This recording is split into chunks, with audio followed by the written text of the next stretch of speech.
है बुआ, नाम है। मैं तो सारे लिस्ट देख कर आई हूँ, विधवा ननंद बोली।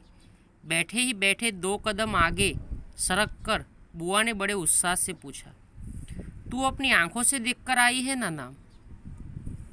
नाम तो होना ही चाहिए, पर मैंने सोचा कि क्या जाने आजकल के फैशन में पुराने समधियों को बुलावा हो ना हो। राधा और सोमा बुआ की चर्चा चल रही थी। किस्सा क्या था? किस्सा ये था कि उनके देवर के ससुराल वालों की लड़की की शादी थी। इस बात को सुनकर सोमा बुआ बहुत खुश हो जाती है, क्योंकि उनको ऐसा लगा था कि उनको ज़रूर विवाह का न्योता मिलेगा। गांव में किसको किसको न्योता मिला है उसके बारे में सोमा बुआ और राधा चर्चा कर रही थी। विधवा की जो ननद थी वो सोमा बुआ से कहती है कि तुम्हारा नाम तो होना ही चाहिए, क्योंकि तुम तो समधन हो। समधियों को तो शादी में अवश्य बुलाते ही है। सोमा बुआ उससे पूछती है कि तूने मेरा नाम देखा है, मुझको न्योता मिला है? ये दोनों में सोमा बुआ में चर्चा चल रही थी और बुआ बिना 2 पल भी रुके वहाँ से चल पड़ी। अपने घर जाकर सीधे राधा पापी के कमरे में चढ़ी। क्यों क्यों री राधा, तू तो जानती है कि नई फैशन में लड़की की शादी में क्या दिया जाए। समधियों का मामला ठहरा, सो भी पैसे वाले। खाली हाथ जाऊंगी तो अच्छा नहीं लगेगा। मैं तो पुराने ज़माने की ठहरी। तू ही बता दे क्या दूँ? अब कुछ बनाने का समय तो रहा नहीं।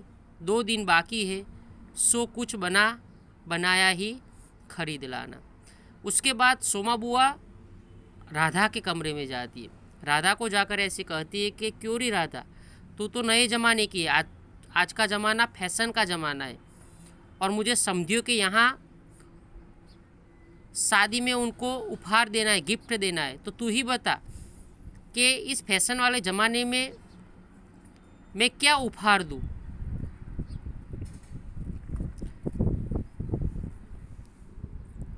क्या देना चाहती हो अम्मा? जेवर, कपड़ा, श्रृंगारदान या कोई और चांदी की चीज़? राधा क्या पूछती है सोमा बुआ से कि तुम क्या देना चाहती हो? कोई गहना देना चाहती हो, सोना चांदी देना चाहती हो? तुम मुझे बताओ तो मैं तुमको आइडिया दूँ। सोमा बुआ कहते हैं, मैं तो कुछ भी नहीं समझ रही। जो कुछ पास है तुझे लाकर दे देती हूँ, जो तू ठीक समझे ले आना।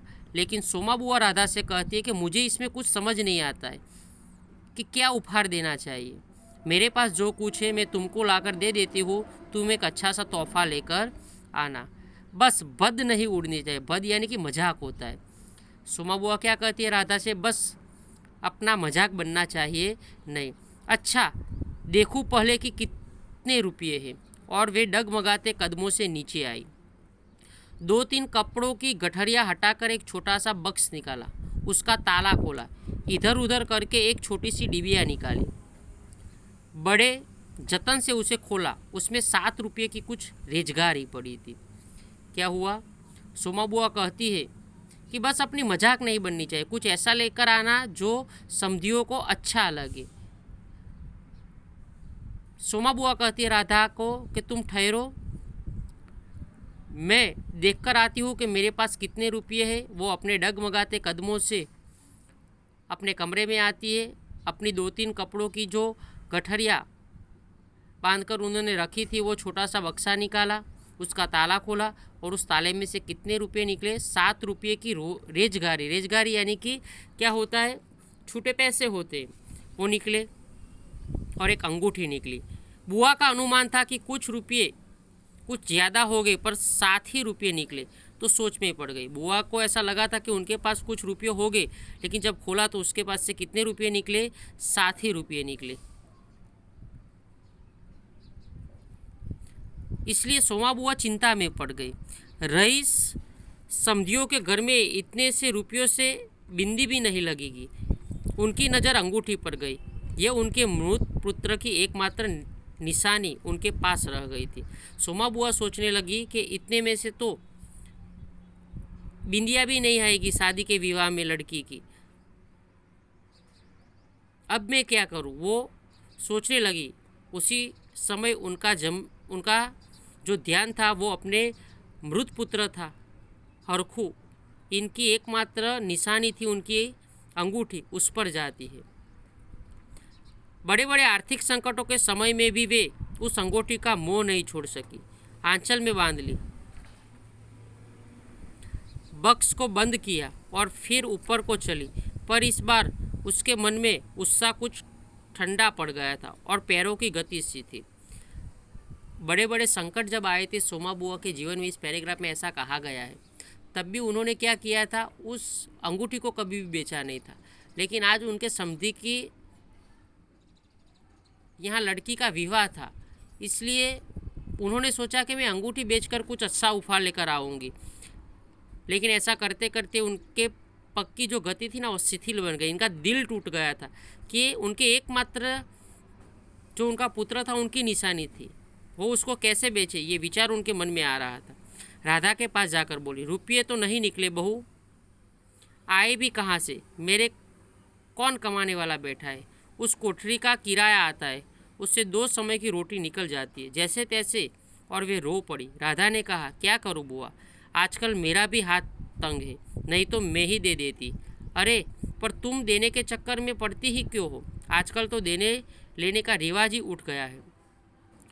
बहुत दुखी हृदय से सोमा बुआ राधा के पास आती है। राधा के पास आकर कहती है कि मेरे पास तो सिर्फ कितने रुपये निकले? 7 ही रुपये निकले। मेरे यहाँ कोई रोज़गार कमाने वाला आदमी नहीं है, जो किराया आता है उससे तो खाना पीना 2 समय होता है। अब ज़्यादा पैसे में कहाँ से लाऊं? राधा भी कहती है कि मेरे पास भी पैसे की तंगी है, वरना मैं तुमको दे देती। ऐसी दोनों के बीच क्या होती है? चर्चा चल रही है। नहीं रे राधा, समधियों का मामला ठहरा। 25 बरस हो गए तो भी वे नहीं भूले, और मैं खाली हाथ जाऊँ? नहीं नहीं, इससे तो न जाऊँ तो ही अच्छा। राधा को क्या कहती है कि 25 बरस बीत गए फिर भी वो मुझे नहीं भूले हैं, तो मैं शादी में बिना कुछ उपहार लिए बिना उसके पास, उनके यहाँ, उनकी शादी में जा सकती नहीं हूँ। तो जाओ ही मत, चलो छुट्टी हुई। इतने लोगों में किसे पता लगेगा कि आई या नहीं? राधा ने सारी समस्या का सीधा सा हल बताया। तो वो सुमा बुआ से क्या कहती है राधा कि तुम शादी में ही मत जाओ, इतने सारे लोग आएंगे, किसको पता कौन आया कौन नहीं आया। और राधा क्या करती है? सोमा बुआ को समस्या का हल बताती है। बड़ा बुरा मानेंगे, सारे शहर के लोग जाएंगे और मैं समधिन होकर नहीं जाऊंगी तो यही समझेंगे कि देवर जी मरे तो संबंध भी तोड़ दिया। सोमा बुआ क्या कहती है कि सारा शहर शादी में जाएगा और मैं समधिन होकर नहीं जाऊंगी तो वो क्या सोचेंगे कि देवर जी के मरने के बाद उन्होंने संबंध काट लिया। नहीं नहीं, तू ये अंगूठी बेच ही दे। और उन्होंने आंचल की गांठ खोलकर एक पुराने ज़माने की अंगूठी राधा के हाथ पर रख दी। फिर बड़ी मिन्नत के स्वर में बोली, तू तो बाजार जाती है राधा, इसे बेच देना और जो कुछ ठीक समझे खरीद लेना, बस शोभा रह जावे इतना ख्याल रखना। फिर वो क्या करती है? सोमा बुआ अपने आंचल में जो अंगूठी अपने बेटे की बरसों तक संभाल कर रखी हुई थी वो बाहर निकाल कर राधा को कहती है कि तू ये अंगूठी बेच दे, तू तो बाजार रोज़ जाती है, कुछ अच्छी सी गिफ्ट तोहफा लेकर तू आना, बस अपनी शोभा रह जानी चाहिए, कोई मजाक नहीं बनना चाहिए। ऐसा कहकर सोमा वो राधा को ये जवाबदारी सौंपती है और अपनी जो प्यारी अंगूठी होती है, अपने पुत्र की एकमात्र निशानी होती है, वो राधा के हाथ में दे देती है। गली में बुआ ने चूड़ीवाला की आवाज़ सुनी तो एक ही उनकी नज़र अपने हाथ की बद्दी मट मेलो चूड़िया पर जाकर टिक गई। कल समधियों के यहाँ जाना है, जेवर नहीं है तो कम से कम कांच की चूड़ी तो अच्छी पहन ले।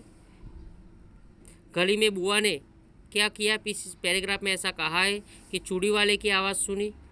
सोमा बुआ के हाथ में मैली चूड़िया थी। वो सोचती है कि कल समधियों के यहाँ जाना है, जेवर तो है नहीं तो कम से कम मुझे चूड़ियाँ खरीदनी चाहिए। पर एक अव्यक्त लाज ने उनके कदमों को रोक दिया, कोई देख लेगा तो।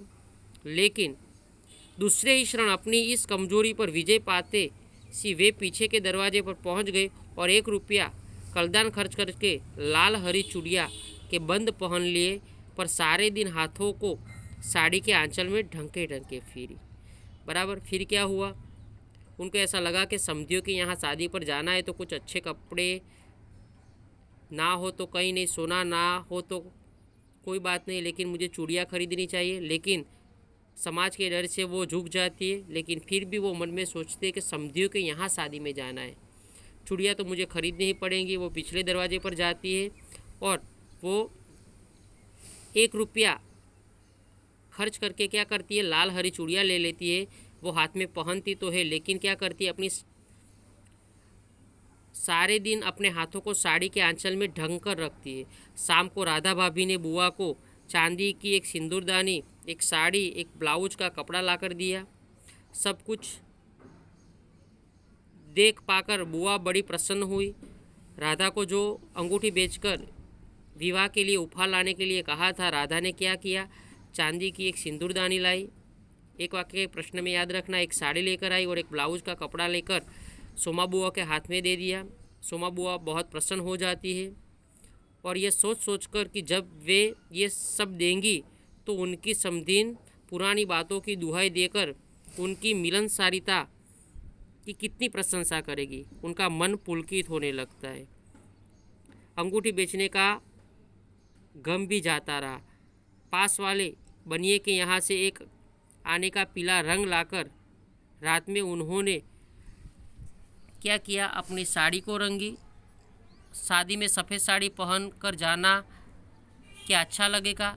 रात में सोई तो मन कल की ओर दौड़ रहा था। क्या हुआ, राधा जब चांदी की एक सिंदूरदानी, एक साड़ी और एक ब्लाउज का कपड़ा लेकर आती है, सोमा बुआ क्या हो जाती है, इनसे प्रसन्न हो जाती है, उनका मन पुलकित हो जाता है।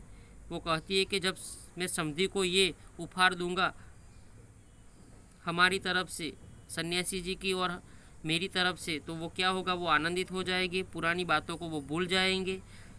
रात में क्या करती है सोमा बुआ, पीला रंग लाकर रात में जो उनकी साड़ी थी, वो सफ़ेद साड़ी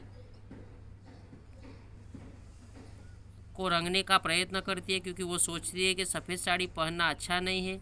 बराबर। और इसलिए वो साड़ी को क्या करती है, रंगने के लिए रंग लेकर आती है।